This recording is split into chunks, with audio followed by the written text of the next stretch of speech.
নমস্কাৰ, মোৰ নাম জিতুল গগৈ। ঘটনাটো মানে কি আমি খ্ৰীষ্টমাছৰ বন্ধ আছিলে অফিচ, ভাবিলোঁ অকণমান সৰু সুৰা বজাৰ কৰিবলৈ আছিলে। বজাৰখিনি কৰিবলৈ মানে শিৱসাগৰলৈ গৈছিলোঁ।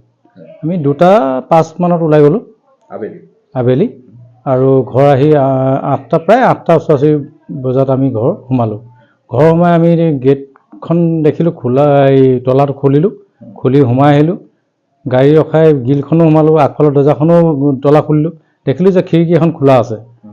তাৰপিছত ভিতৰত গৈ দেখিলোঁ দৰ্জাখন খুলিয়ে অবাক হৈ গ'লোঁ যে সোণৰ গোটেই বস্তুবোৰ বাকলি, মানে যিখিনি বাকচ সোণৰ মানে চিটটোৰ, সেই বাকচটো মানে গোটেই চেণ্ডেল বেলি হৈ পেলাই থৈ দিছে ইয়াত।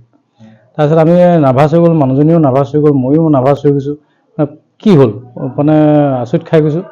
তাৰপৰা মই মানে অলপ দেৰি মানে চিন্তা কৰি মানে ইনফৰ্মেশ্যন জনালোঁ ওচৰে পাঁজৰে, আৰু থানাতো জনালোঁ। থানা আহিলে, তাৰপৰা থানাৰ পৰা আহিলে, তাৰ কি হ'ল কি নাই হোৱা সেইখিনি ইনফৰ্মেশ্যনো আমাক মই জনালোঁ যিখিনি আছিলে। জনাই এতিয়া বৰ্তমানতো সোধ পোছ কৰি আছে বা কাৰোবাৰ এতিয়ালৈকে একো মানে অনুসন্ধান পোৱা নাই। এনেই কিমান টকাৰ সামগ্ৰী আপোনাৰ লৈ গৈছে? এনেই প্ৰায় মানে এনেইতো তেতিয়া মূল্যটো কম আছিলেতো, তেতিয়া প্ৰায় 5 লাখ মানৰ মূল্য আছিলে। এতিয়াতো ৰেটটো বেছি হৈ গ'ল ধৰক।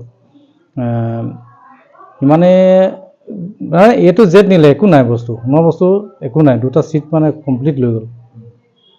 এনেই আনুমানিক মূল্যটো কিমান হ'ব বাৰু? এনেই বৰ্তমান 5-6 লাখৰ হ'ব।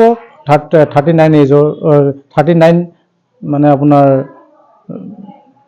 পইচাৰ।